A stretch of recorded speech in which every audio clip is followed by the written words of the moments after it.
पूर्व CJI D Y Chandrachud के बयान से मचा हंगामा। सुप्रीम कोर्ट के फैसले के खिलाफ दायर होगी याचिका। चंद्रचूड़ के बयान बनेंगे याचिका दायर करने का कारण। अयोध्या विवाद पर फैसला सुनाने वाली पीठ में शामिल थे जस्टिस चंद्रचूड़। राम जन्मभूमि और बाबरी मस्जिद विवाद पर सुप्रीम कोर्ट ने जो फैसला सुनाया, क्या उसमें कमी थी?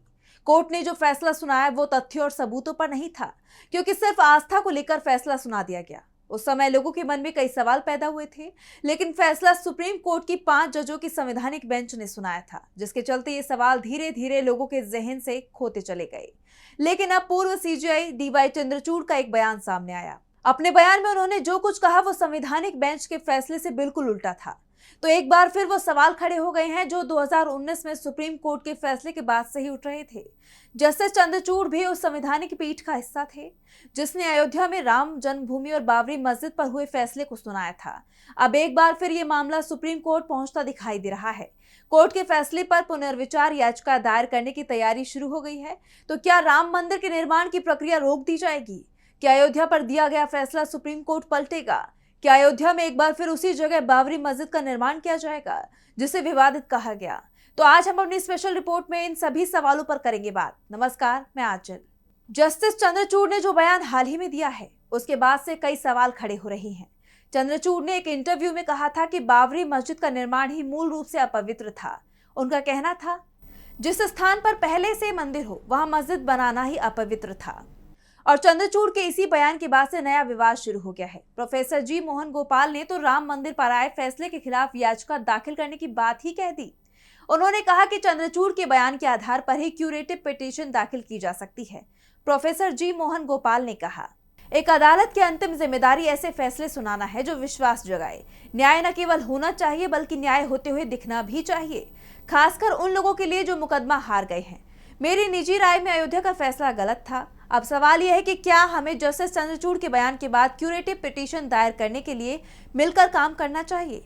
शायद हमें ऐसा करना चाहिए। देखते हैं आगे क्या होता है। प्रोफेसर जी मोहन गोपाल ने साफ कर दिया कि क्यूरेटिव पिटीशन दायर जरूर करनी चाहिए, क्योंकि जस्टिस चंद्रचूड़ के बयान ने कई सवाल पैदा कर दिए हैं। उन्होंने कहा, डीवाई चंद्रचूड़ के बयान में वो बात कही गई है जो फैसले में नहीं है। ऐसे में इसके आधार पर पुनर्विचार याचिका दाखिल की जा सकती है। कोर्ट ने जो फैसला सुनाया था कि उसमें कहा गया था कि मुस्लिम पक्ष ये साबित करने में असफल रहा है कि बाबरी मस्जिद वाले स्थान पर उनका कोई निर्बाध मालिकाना हक रहा है। 5 जजों की जिस संवैधानिक पीठ ने ये फैसला सुनाया था उसमें तत्कालीन chief justice Ranjan Gogoi, justice S.A. Bobde, justice DY Chandrachud, justice Ashok Bhushan और जस्टिस अब्दुल नजीर शामिल थे। एक तरफ सुप्रीम कोर्ट के फैसले में कहा गया है कि मुस्लिम पक्ष इस बात को साबित नहीं कर पाया कि उसका मालिकाना हक था, तो वहीं चंद्रचूड़ बयान दे रहे हैं कि 500 साल से वहां मस्जिद थी जो मंदिर की जगह बनाई गई थी, यानी 500 साल से वहां मुसलमानों का मालिकाना हक था। जबकि राम मंदिर पर आए फैसले में यह भी साफ साफ लिखा गया है कि बाबरी मस्जिद के निर्माण के लिए किसी भी मंदिर को नहीं तोड़ा गया। प्रोफेसर जी मोहन गोपाल ने चंद्रचूड़ के बयान के बाद कहा कि अब अयोध्या का फैसला दूषित हो गया है और फैसले तथा बाद की टिप्पणियों ने सुप्रीम कोर्ट के फैसले पर जो भरोसा था वो कमजोर कर दिया है। जस्टिस चंद्रचूड़ ने जो कुछ कहा है उसके आधार पर क्यूरेटिव याचिका दायर की जा सकती है, जो सुप्रीम कोर्ट के फैसलों में गंभीर न्यायिक चूक को सुधारने के लिए एक दुर्लभ कानूनी उपाय है। हालांकि चंद्रचूड़ अपने बयान पर सफाई दे रहे हैं। उनका कहना है कि उनके शब्दों को संदर्भ से बाहर निकालकर गलत तरीके से प्रस्तुत किया गया है और सुप्रीम कोर्ट का अयोध्या का फैसला साक्ष्य और कानूनी सिद्धांतों पर आधारित था, न कि आस्था पर। उन्होंने ये भी कहा कि आलोचक अक्सर पूरे फैसले को नहीं पढ़ते जो 1000 से अधिक पृष्ठों का है। कहा जाता है कि इस फैसले की ड्राफ्टिंग खुद चंद्रचूड़ ने ही की थी। जस्टिस चंद्रचूड़ भले ही सफाई दे रहे हों, लेकिन उन्होंने जो बयान दिया उसके बाद से वो सवालों में घिर चुके हैं।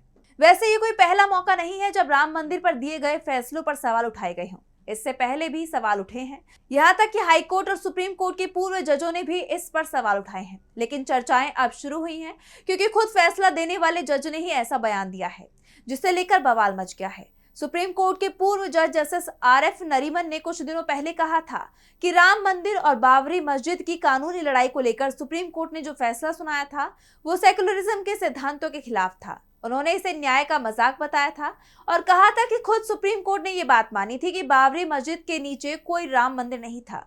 अयोध्या पर दिए गए फैसले की आलोचना हाई कोर्ट के पूर्व जज जस्टिस S. मुरलीधर ने भी की।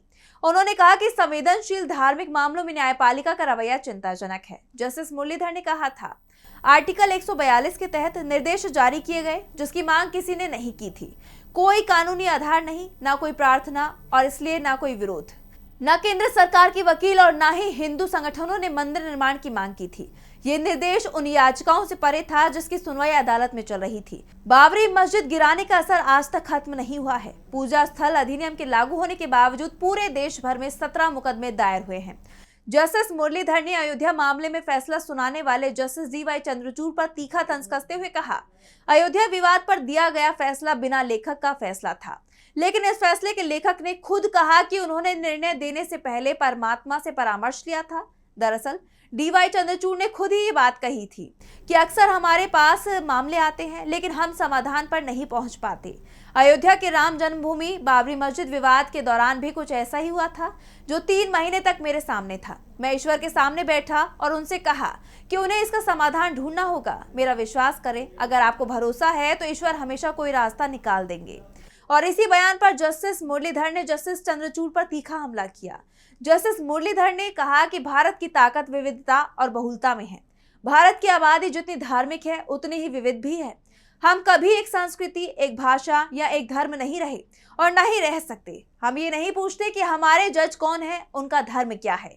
न्यायपालिका को आत्ममंथन करना होगा। पूर्व CJI के बयान की बात से जो सवाल उठ रहे हैं उसके बाद ये तय माना जा रहा है कि ये मामला एक बार फिर सुप्रीम कोर्ट पहुंच सकता है और ऐसा होता है तो फिर एक नई बेंच इस मामले की सुनवाई करेगी। अगर DY चंद्रचूड़ ने कहा, यानी कि जो बातें फैसले में नहीं लिखी गई है, या ये कहे जो बातें फैसले में लिखी गई है, उसके खिलाफ जो बयान पूर्व CJI का आया है, अगर वो सच साबित होती है तो फिर क्या कोर्ट नए सिरे से अयोध्या का फैसला लिखेगा? वैसे अयोध्या पर फैसला आने के बाद राम मंदिर का निर्माण भी शुरू कर दिया गया है जो पूरा होने के करीब है। वैसे मंदिर का उद्घाटन तो PM मोदी 1.5 साल पहले ही कर चुके हैं। उस समय कई सवाल भी उठे थे। सबसे बड़ा सवाल तो यही उठा था कि जब मंदिर का निर्माण पूरा नहीं हुआ है तो फिर अधूरे मंदिर का उद्घाटन क्यों किया जा रहा है। और अब सवाल ये उठ रहा है कि अगर राम जन्मभूमि बाबरी मस्जिद विवाद एक बार फिर सुप्रीम कोर्ट पहुंचता है और कोर्ट को अपने फैसले में गलती नजर आती है तो क्या होगा? कई सवाल उठ रहे हैं। अब इंतजार इस बात का है कि क्यूरेटिव पिटीशन कौन दाखिल करता है। लेकिन एक बात तो साफ हो चुकी है कि जल्द ही अयोध्या विवाद पर हम फिर से सुप्रीम कोर्ट में बहस होते देख सकते हैं। तो फिलहाल के लिए हमारी स्पेशल रिपोर्ट में बस इतना ही। अगर वीडियो पसंद आया तो लाइक करें, साथ ही हमारे चैनल को सब्सक्राइब करें। नमस्कार। हमारे चैनल से जुड़े रहने के लिए YouTube पर टाइप करें DB Live, सब्सक्राइब बटन को क्लिक करें और बेल आइकन को दबाना ना भूलें ताकि खबरें आप तक पहुंचती रहें। देखते रहिए DB Live, क्योंकि यहाँ हैं खबरें लगातार।